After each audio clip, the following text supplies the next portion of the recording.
आपने तस्वीरों का जिक्र किया, मुझे लगता है तस्वीरें बहुत कुछ बोलती हैं अपने में।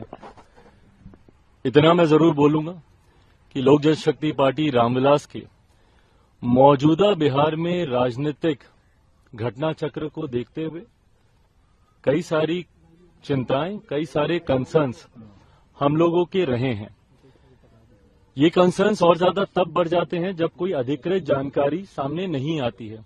मीडिया के माध्यम से कई तरीकों के क्यास सामने आते हैं, कई तरीकों की संभावनाएं सामने आती हैं, पर हकीकत क्या चल रही है ये सही जानकारी जानना जरूरी था। पिछले 2-3 दिन से इसीलिए मैंने इस बात को स्पष्ट किया हुआ था कि जब तक अधिकृत जानकारी नहीं आती है तब तक इसके ऊपर बयानबाजी करना, अगर मगर के प्रश्नों के जवाब देने का कोई मतलब नहीं है। इसीलिए 2 दिन तक मैंने इसके ऊपर कुछ कहा नहीं था। आज इतना जरूर है कि इस दौरान मैं जरूर भारतीय जनता पार्टी के शीर्ष नेतृत्व के संपर्क में था।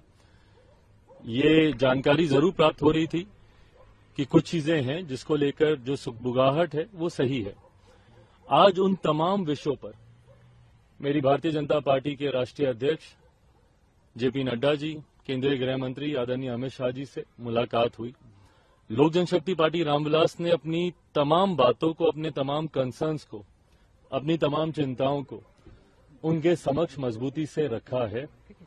उनके द्वारा भी एश्योरेंस कई विषयों पर दिया गया है। कई विषय हैं जिस पर विस्तार में हम लोग की चर्चा हुई। लगभग आधे घंटे तक ये बैठक चली है। हर मुद्दे पर हम लोगों ने चर्चा की है।